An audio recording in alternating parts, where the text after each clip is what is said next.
эфире программа «За круглым столом». Здравствуйте, меня зовут Мария Суворова, и сегодня гость нашей студии – это руководитель управления Федеральной службы судебных приставов по Вологодской области, главный судебный пристав нашего региона Василий Ларин. Василий Анатольевич, здравствуйте. Здравствуйте. Рада приветствовать в нашей студии. И сегодня мы будем говорить об элементах, во всей той деятельности службы судебных приставов, которые связаны с защитой прав детей.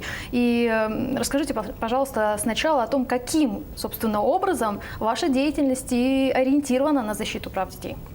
В соответствии с указом президента Российской Федерации в 2018 году стартовало десятилетие детства. Деятельность нашего управления и в целом службы судебных приставов, она связана по защите прав детей. Это при процедуре взыскания алиментных платежей, это по исполнению судебных решений по предоставлению жилья детям-сиротам. Кроме этого, мы исполняем неимущественного характера требования. Это и вопросы отобрания ребенка, и вопросы общения с ребенком, о передаче ребенка родителям. То есть к должникам в соответствии с действующим законодательством применяется большой спектр мер воздействия для того, чтобы они исполнили это судебное решение. И надо сказать, что в нашем управлении с 22 мая на территории Вологодской области стартовала акция «Судебные приставы детям». Ну, эта акция проходит не только в нашем регионе, но и в других регионах нашей страны. А какие еще мероприятия планируются в Вологодской области, в нашем регионе? Ну, наверное, я бы отметил, что 30 мая мы проведем совместный выездной прием с уполномоченным по правам ребенка Вологодской области Смирновой Ольгой Александровной. Все желающие могут обратиться. Этот прием будет проходить в городе Череповце в благотворительном фонде «Дорога к дому» по адресу улица Юбилейная, 26, и прием будет осуществляться с 10 до 12 часов. После завершения приема совместно с уполномоченным мы проведем брифинг перед средствами массовой информации. Это будет где-то состоять в 12:30. Ну и в рамках акции мои коллеги, они также через медиасообщество обращались к зрителям и телевидения, пользователям новостей в интернете по вопросам, как раз касающихся защиты прав несовершеннолетних детей. Ну, в период акции особое внимание, конечно, уделялось и проведению рейдовых мероприятий. Буквально на прошлой неделе у нас состоялся в целом по области рейдовое мероприятие, где мы навестили своих должников и проверили их имущественное положение.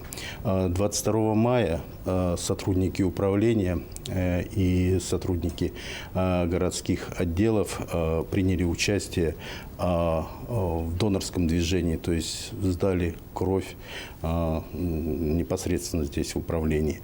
Ну, в преддверии детского праздника мы традиционно 31 мая собираемся посетить дом ребенка специализированный, который находится здесь, в Вологде. Ну, подарки будут вручены детям. В Череповце судебные приставы нашего ПДС проведут товарищеский матч по футболу с ребятами из Череповецкого центра помощи детям. 25 мая мы буквально в субботу провели мероприятие в нашем управлении. Это «Папа, мама, я. Спортивная семья», где приняли участие родители и дети наших сотрудников.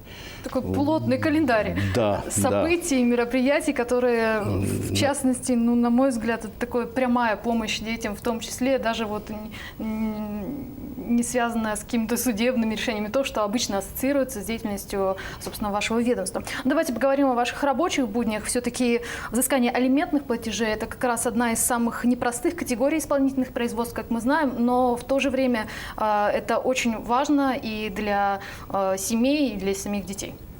Ну, буквально несколько цифр. На 1 мая у нас на исполнении находилось более 13 тысяч исполнительных производств взыскания алиментов с суммой задолженности 2,7 миллиарда рублей. Остаток на 1 мая составил чуть более 10 тысяч. У нас порядка 100 исполнительных производств, где задолженность составляет свыше 1 миллиона рублей. Да, очень большие суммы. Но какие меры применяются к тем гражданам, которые не платят алименты? И мы видим, что таких граждан много. Я уже сказал, что в соответствии с действующим законодательством мы применяем различный и широкий спектр мер воздействия. Во-первых, мы устанавливаем место работы должника и выносим постановление об обращении взыскания на доходы.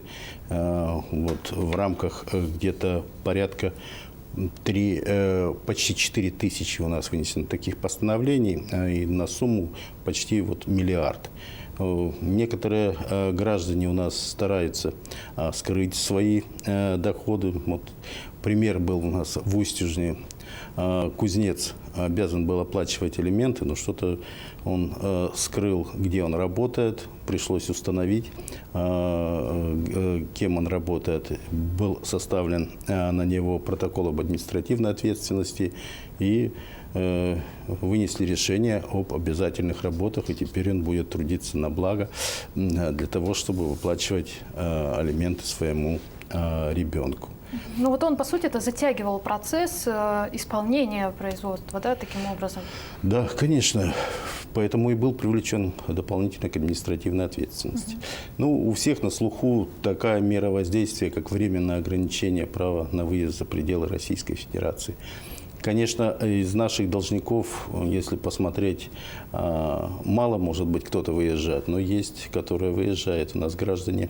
И у нас ограничен выезд почти 8 тысячам должников. Благодаря этой мере были погашены задолженность на сумму где-то около 3 миллионов рублей.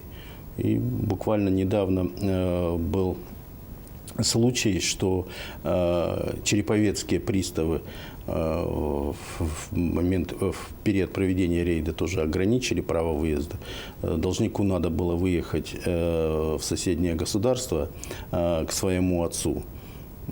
Пришлось найти 120 тысяч для того, чтобы было снято ограничение. Ну, там мы знаем еще более резонансные случаи, как правило, попадают в средства массовой информации, когда должники именно вот в этой мере, когда им запрещают выезд, находят большие суммы и выплачивают. Да. А какие еще? Ну, вот в период проведения рейдовых мероприятий и вообще, когда посещаем должника, конечно, мы производим и арест имущества должника. Вот за 4 месяца мы провели почти 600 арестов имущества на сумму где-то 7,2 миллиона рублей. Действенная мера – это запрет на регистрацию имущества, либо автотранспортных средств, либо недвижимого имущества. Но оно также способствует тому, что должник ищет денежные средства. Тоже вот пример в Вологде у нас был. Должник захотел реализовать автомобиль, но на него был запрет на проведение регистрационных действий. Ну, пришлось найти 100 тысяч рублей для того, чтобы погасить задолженность и чтобы пристав снял ограничения. То есть эти меры эффективны. Но есть еще такая мера, как временное ограничение на пользование должником специальным правом. Поясните, пожалуйста, что это такое? Да. Ну, специальное право очень распространенное. Это право управления, например, автомобилем. Но под эти права, кроме того, попадает управление катерами, яхтами, управление тракторной какой-то техникой. Вот. Мы ограничили порядка 2000 должников, и благодаря вот этой мере нам удалось тоже погасить задолженность в размере более 15 миллионов рублей. Вот, тоже она действенная мера. Вот примеры, например, в Вытегре приставы наши приняли такую меру, и должник очень быстро и активно нашел денежные средства для того, чтобы его не ограничивали специальным правом. Ну, это связано в первую очередь, наверное, и с работой, и просто с жизнью человека. То есть дальше-то как быть, поэтому он решает закрыть этот вопрос и все-таки исполнить свои обязанности. Да, конечно, конечно. Если говорить об других видах наказания, какие еще используются? Может быть, они менее распространены, о них не знают, но они тоже призваны решить проблему. Я уже говорил, что вот в отношении мы кузнеца применили такую меру административной ответственности. Закон предусматривает, если более 2 месяцев должник не приступил к оплате алиментов, то пристав имеет право составить на него протокол по части 1 статьи 5.35.1 Административного кодекса и привлечь его к ответственности. Рассматривая этот протокол суд, и здесь предусматривается, что это возможно привлечение к обязательным работам до 150 часов. Это возможен административный арест от 10 до 15 суток. И возможен также штраф. Мы порядка более 700 наших должников привлекли к административной ответственности в этом году. И по большинству, конечно, суд рассмотрел и привлек к ответственности в качестве обязательных работ. В каких случаях должники наказываются сроком, лишением свободы? Есть такая статья в Уголовном законе, как 157-я. 157-я – это привлечение к уголовной ответственности за неуплату алиментов на несовершеннолетних детей. Если после привлечения к административной ответственности должник так и не приступил к выплате алиментных обязательств, то здесь уже наши дознаватели по рапорту судебного пристава проводят проверку на предмет наличия состава преступления. Здесь в большинстве своем, конечно, назначается наказание в виде исправ работ, но в этом году 9 должников у нас привлечено к реальному сроку. 20 должников тоже привлечены к реальному сроку, но условно. То есть здесь тоже есть определенное воздействие на должника. И они и после административной ответственности часть приступает к погашению задолженности. И когда возбуждается уголовное дело, они также стараются где-то искать денежные средства, либо трудоустроиться и гасить задолженность. Вы говорили еще в самом начале, что есть примеры, когда люди скрывают свое место работы, в частности, место получения дохода. А если они скрываются сами, то что тогда? Знаете, если должник по алиментам скрывается, пристав может вынести постановление о розыске должника. Розыском занимаемся по этой категории мы, то есть служба судебных приставов. На сегодняшний день у нас порядка 1000 человек находится в розыске. Мы порой их устанавливаем, потом они снова теряются. Здесь наши розыскники используются весь спектр, который предусмотрен законодательством об исполнительном производстве. Хотя мы не являемся субъектами закона об оперативно-розыскной деятельности, наш розыск называется исполнительским. Но все равно мы разыскиваем этих должников и стараемся в дальнейшем воздействовать на то, чтобы они проводили оплату алиментов. Какой самый распространенный способ, самый, наверное, простой, при помощи которого удается найти должника? Во-первых, мы проверяем свой информационный ресурс. Это банк данных исполнительных производств. Если он не живет в Вологде, может, он переехал в другой район, и он там находится. Это и интернет-ресурсы, это и кредитная история, мы делаем запрос, проверяем. Это передвижение по территории Российской Федерации, делаем запросы. То есть все, что возможно предоставлено в рамках законодательства об исполнительном производстве, мы применяем. Но какой же выход, если должника все-таки не нашли? Знаете, все-таки был принят и внесены изменения в закон об исполнительном производстве и в Гражданский кодекс. Если в течение месяца, в течение года пристав не смог установить местонахождение этого должника, то есть после последнего общения с ним либо пристава-исполнителя, либо пристава-розыскника, мы рекомендуем взыскателю обращаться в суд о признании его безвестно отсутствующим. И суд, когда рассматривает вот эти материалы, признает его безвестно отсутствующим, то ребенку назначается пособие. И здесь уже государство в лице пенсионного фонда выплачивает им определенную субсидию в связи с потерей кормильца. Но это новый закон, есть ли уже прецеденты в нашем регионе? Да, в нашем регионе есть. Было подано 22 заявления, но это в прошлом году и в начале этого года 12 заявлений удовлетворены. То есть это тоже это действенная мера? Это ребенок будет хоть что-то получать. А вот дальше процесс, если потом вдруг объявится этот должник, можно заново объявится, начать? заново тогда с него будем взыскивать. Василий Анатольевич, давайте поговорим об исполнительных производствах о предоставлении жилья детям-сиротам. Мы знаем, что много решений суда как раз находится на исполнении судебных приставов, и, к сожалению, иногда именно таким образом удается сиротам и получить положенное им по закону жилье. Судебных решений данной категории у нас находится где-то почти 500 в этом году находилось. В том числе возбужденных за 4 месяца это 111 исполнительных производств.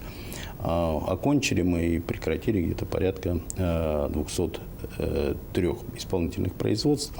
Но где-то 300 производств у нас на остатке, из которых где-то по 80 предоставлена отсрочка. Но здесь сложность в чем исполнение? Это требуются финансовые, конечно, затраты.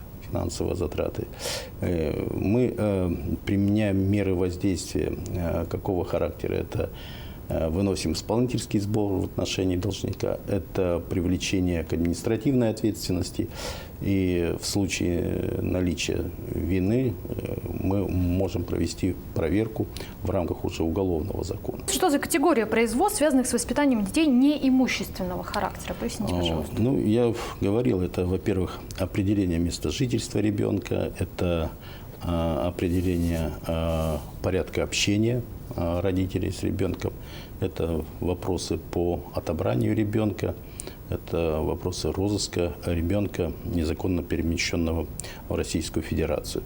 Этой категории не так много у нас исполнительных производств, порядка 42, из них львиная доля – это об определении порядка общения с ребенком.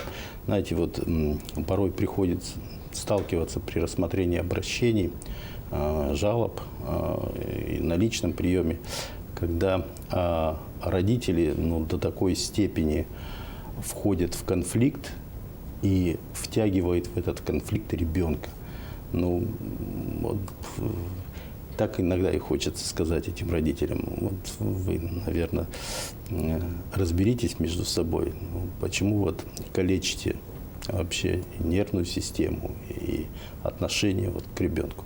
Это очень сложная категория исполнительных производств, в которой нам необходимо и привлекаем и специалистов, и органы опеки, и попечительства привлекаем.